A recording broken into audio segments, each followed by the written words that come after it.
நான் வந்து ஸ்கூல் படிக்கும்போது 10வது வரைக்கும் பயங்கர சேட்டைனா பயங்கர சேட்டை. ஐயோ வேறு லெவலில் இருந்தேன். எங்கள் ஸ்கூலில் இருக்கிற எல்லாருமே என்னை கண்டாலே ஒரு மாதிரி பயங்கர மோசமானது, பயங்கர அட்டகாசம் பண்ணிருப்பேன்.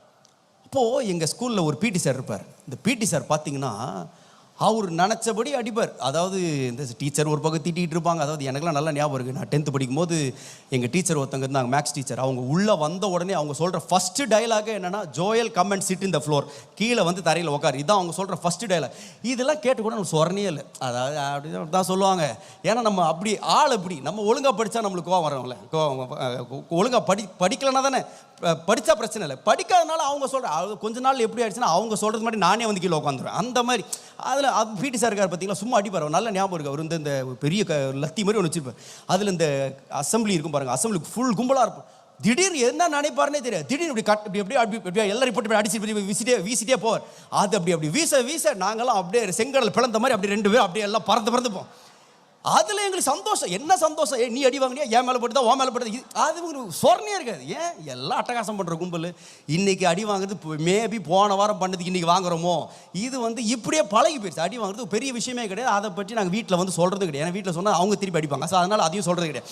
ஸோ அதனால் இது பழகி போயிடுச்சு. சந்தோஷமாக இருக்குது. அது ஜாலியாக அடி வாங்கிட்டு போயிட்டே இருப்போம். ஆனால் 11வது கிளாஸ் வந்தேன் நான். இப்போது 10வது படிக்கும்போது செப்டம்பர் மாதம் 5ஆம் தேதி டீச்சர்ஸ் டே அன்றைக்கி என் வாழ்க்கையில் ஒரு சம்பவம் நடந்தது. என்ன நடந்துச்சுன்னா, எங்கள் ஸ்கூலில் வந்து அப்போ ஒரு பழக்கம் இருந்துச்சு. என்னென்னா, டீச்சர்ஸ் டே அன்றைக்கி எங்கள் ஸ்கூலில் இருக்கிற டீச்சர்ஸ் எல்லாம் அதாவது ஸ்டூடெண்ட்ஸ் எல்லாம் பாடம் எடுப்பாங்க. இதை யார் பாடம் எடுப்பான்னா, ஃபஸ்ட்டு 5 ரேங்க் எடுக்கலாம். பார்த்து ஃபஸ்ட்டு 5 ரேங்க் அவன் பாடம் எடுப்பான். நம்மலாம் எடுக்க மாட்டேன், நம்ம கடைசி 5ல் இருப்போம். அதனால் நம்மளை சொல்ல மாட்டேன். ஸோ அதனால் 5 பசங்க ரேங்க் பாடம் எடுக்கிறானுங்க. நாங்களும் பின்னாடி உட்காந்து பார்த்துட்டு அப்படியே பேசிகிட்டு இருக்கோம். அவன் பாடம் எடுத்து முடிச்சோடனே திடீர்னு அந்த மிஸ் என்ன நினச்சாங்க தெரில, திடீர்னு திரும்பி இப்போ ஜோயல் வந்து பாடம் எடுப்பான்னு நான் பாருங்க. ஸ்கூலே சிரிக்கும், கிளாஸே சிரிக்குது. எல்லாம் அவனுக்கு தெரியும். நம்ம எப்படி பயாலஜியில் எப்படி புலின்னு தெரியுமே அவனுக்கு தான்.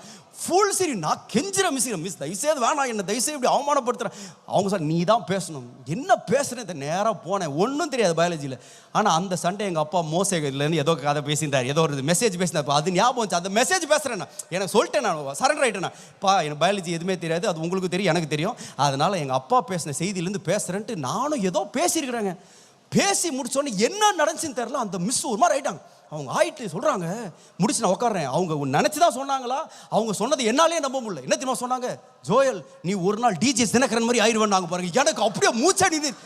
யாரோ பார்த்து ஏன்னா இதை மாதிரி வார்த்தைகள்லாம் என் வாழ்க்கையில் கேட்டதே கிடையாது. என் குடும்பத்திலையும் சொன்னது கிடையாது, ஸ்கூல்லையும் சொன்னது, ஃப்ரெண்ட்ஸும் சொன்னது, யாருமே சொன்னது. டிஜே என்னையா. அந்த ஒரு நாள் ஒரு பெரிய மாற்றம் ஆயிடுச்சுங்க. எனக்கு என்ன நடந்துச்சுனே தெரியல. அப்படியே அன்னையிலேருந்து அப்படியே அமைதியாயிட்டேன்.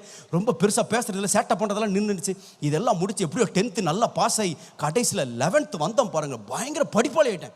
இது வரைக்கும் ஃபெயில் ஆன ஜோயல் வந்து திடீர்னு பார்த்தா 12th முடிக்கும் போது எனக்கே நம்ப முடியல. இந்த காமர்ஸில் 196, கம்ப்யூட்டர் சயின்ஸில் 191, அக்கௌண்டன்ஸில் 186. எங்கள் அப்பாவுக்கு வந்து டீச்சர் தான், யாரோ பென்னி ஆண்டி தான் நினைக்கிறேன். அவங்க தான் கால் பண்ணி ஸ்கூல்லேருந்து எங்கள் அப்பாவுக்கு மார்க் சொல்கிறாங்க. அந்த மார்க்கில் சொல்லி முடிச்சுன்னா எங்கள் அப்பா கேட்குறேன், பேரை பாருங்க ஜோயலான்னு பாருங்க அப்படின்னு. அந்த அளவு அப்படி இருந்த ஒரு பையன் இன்னைக்கு இப்படி ஆயிட்டோம் பாருங்க. அப்படியே பயங்கர வேற லெவல். இப்போ ஜோயலே வேற லெவல். எனக்கே ஆச்சரியம், நானாடா இது அப்படின்னு. இந்த 11th ஒரு சம்பவம் நடந்துச்சு. என்ன நடந்துச்சுன்னா, எங்கள் கம்ப்யூட்டர் சார் ஒருத்தர் இருக்கார். இந்த லேப் ஒன்று இருக்கும், இந்த கம்ப்யூட்டர் லேப். அது வந்து எங்கே இருக்கும்னா, எங்கள் பிரின்சிபல் ஆஃபீஸ் பக்கத்துலேயே இருக்கும். அப்போ பிரின்சிபல் ஆஃபீஸ் அங்கே இருந்துச்சு, அது பக்கத்துலேயே இருக்கும். அந்த கம்ப்யூட்டர் சயின்ஸ் லேப் வந்து எப்போன்னு சொன்னால், ஸ்கூல் லஞ்ச் பிரேக் முடிஞ்ச உடனே, ஃபஸ்ட்டு பீரியட் லஞ்ச் பிரேக் முடிஞ்சோடனே, இந்த லஞ்ச் பிரேக்குக்கு எங்கள் சார் வந்து என்ன பண்ணுவார், அவர் வீட்டுக்கு போயிடுவார். வீட்டுக்கு போயிட்டு வருவார்.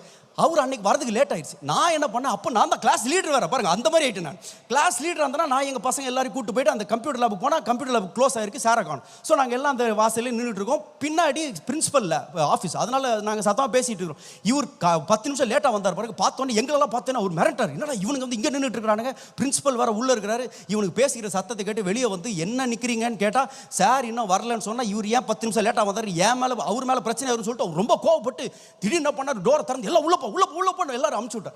எல்லாரும் உள்ள போகும்போது நானும் உள்ள போன பாருங்க. என்ன மட்டும் பூசி வெளியே நில்றா அப்படின்ட்டார். எனக்கு பயங்கர ஒரு மாதிரி அவமானம் ஆயிடுச்சு. என்ன ஏன்டா வெளியே நிற்க வச்சிட்டாரு. எனக்கும் சரி ஒரு 5 நிமிஷம் அப்படி நின்று பார்த்தேன். எல்லாம் உள்ள உட்காந்து, ஏன்னா நம்ம அந்த கம்ப்யூட்டரில் அந்த காலத்தில் கம்ப்யூட்டர் பார்க்குறதே பெரிய விஷயம் பார்த்தீங்களா. அவன் அப்படி அடிச்சுப்பான் அந்த கம்ப்யூட்டருக்கு, எப்படியா போய் தோடணும் அப்படின்னு. எனக்கு வாய்ப்பு கிடையாது. உள்ள எல்லாம் உட்காந்து விளையாடிட்டு இருக்கிறாங்க, உள்ள எல்லாம் இது பண்ணுறானுங்க. எனக்கு வெளியே நின்றுருக்கேன். அப்படியே பாவமாக அமைதியாக நின்று இருந்தேன். உள்ள ஒருத்தன் இருந்தான், என் ஃப்ரெண்டு. அவன் என்னை திடீர்னு பார்த்துட்டு, பாவமா, என்னடா உன்னை இப்படி பண்ணிட்டாங்களேடா, அவ்வளோதான் முடிச்சு. வந்துச்சு பாருங்க கோவம். நேராக கதவு திறந்துட்டு உள்ளே போனேன். அவருக்கு ஒழுங்கா இங்கிலீஷ் பேச தெரியும், அப்படியே தக்கி திக்கி தடுமாறி தான் பேசுவார். அன்றைக்கு எனக்கு அடிச்சது பாருங்க, அடி வெளுத்து கட்டுற இங்கிலீஷில் அடி பயங்கரமாக பேசுகிறேன். அவர் இங்கிலீஷ் பேசினா ஐயோ பயங்கரமாக பேசுவார். எப்படி பேசுவார்னா சொல்லுவார், open the windows let the air force coming அப்படின்னு. அது என்னடா ஏர்ஃபோர்ஸ் கம்மின்னா அப்படின்னு. அப்புறம் எங்கள் கிளாஸில் எல்லாருமே பாய்ஸ் கிளாஸ் தான். ஒரு வாட்டி ஃபீஸ் யாரெல்லாம் கட்டலன்ட்டு வந்து படிக்கிறார். படிக்கும்போது ஆனந்தி அப்படின்னாரு. யாரும் ஆனந்தினா ஆனந்த் ஐ, அவர் அது சேர்த்து படிக்கிறேன். அப்புறம் ஒரு வாட்டி எல்லாம் பேர்லாம் படிச்சு சொல்றாரு, if you do not pay the fees I will kneel down before the office the whole day. நீங்க ஃபீஸ் கட்ட நான் ஆஃபீஸ் முன்னாடி நான் நீல் டவுன் பண்ணுவேன் இங்கிலீஷ்ல. அவருக்கு தெரிஞ்ச இங்கிலீஷ்ல பேச, அவர்கிட்ட போய் நான் தாட்டு போட்டு இங்கிலீஷ்ல பேசுறேன். அவர் மிரண்ட வெளியே வந்து சொல்றேன், நீ வா வைஸ் பிரின்சிபல் ஆஃபீஸ் போலாம். நான் சொல்றேன் வைஸ் பிரின்சிபல் தான் வர மாட்டேன், நான் பிரின்சிபல்கிட்ட போறேன். நேரம் நான் பிரின்சிபல் ஆஃபீஸ் போயிட்டேன். நான் யோசிச்சு பார்த்தேன், எனக்கு ஏன் தெரியுமா கோவம் வந்துச்சு? இதே அவர் என்ன 10th பண்ணியிருந்தாருன்னு வைங்களேன், எனக்கு கோவமே வந்திருக்காது. என்னை வெளியே நில்றான்னு சொல்லியிருந்தா சந்தோஷமாக நின்றுருப்பேன். இந்த ஆள் பாடத்தை நான் ஏன்டா கேட்கணும், நான் ஜாலியாக நின்றுருப்பேன் வெளியே. ஆனால் ஏன் எனக்கு 11th கோவம் தெரியுமா? இப்போ நான் திருந்திட்டேன், இப்போ நான் படிக்க ஆரம்பிச்சிட்டேன், இப்போ நான் நல்ல பையனாக மாறிட்டேன், இப்போ நான் முன்னாடி மாதிரி இல்லை. எனக்கு ஏன் கோவம் வந்துச்சுன்னா, ஒரு நல்ல பையனை வெளியே நிற்க வச்சிட்டாரு. நான் லீடர் அளவுக்கு நான் உயர்ந்திருக்கிறேன், நான் இப்போ இவ்வளோ நன்மை செய்கிறேன், என்ன போய் வெளியே நிற்க வச்சிட்டாரு. நம்ம நிறைய வாட்டி ஆண்டவர்கிட்ட இந்த பிரச்சனை தான், ஆண்டவரே நான் இவ்வளோ நன்மை செய்கிறேனே, என் வாழ்க்கையில் நான் இவ்வளோ காரியங்களை நான் இவ்வளோ ரொம்ப அழகாக செய்கிறேனே, நான் இவ்வளோ உதவி செய்கிறேனே, அநேகருக்கு நான் ஆசீர்வாதம், என்ன ஏன் ஆண்டவரே நீங்கள் நொறுக்குறீங்க? why are you crushing me? நான் சொல்கிறேன், இன்றைக்கு அநேக வேலைகளில் இந்த விதமான பாதையில் நீங்கள் போயிடலாம். Probably walking through fire for no reason. எந்த காரணம் இல்லாமல் அக்கினியின் ஊடாய் நீங்கள் நடந்து போயிட்டு இருக்கலாம். உங்களுக்கே புரியல எதற்காக, ஏன் ஆண்டவர் என்ன இந்த பாதையில் நடத்துறாரு? நான் எதுக்கு இந்த அக்கினியின் ஊடாக நடந்து போகணும்? நான் ஏன் இந்த பள்ளத்தாக்கு அனுபவம்? நான் அதுக்கு என்ன தப்பு செஞ்சேன்? எந்த தப்புமே செய்யாம நான் நடந்து போகிறது போல ஒரு சூழ்நிலை உங்களுக்கு ஏற்பட்டால், அந்த நொறுக்குதல ஆண்டவர் மேல ஒரு நிச்சயமாய் ஒரு காயம் நமக்கு இருக்கும். Hi brothers and sisters, hope you like this video. Please like this video and subscribe our channel for daily spiritual nourishment. Kindly check out our other videos too. May God bless you.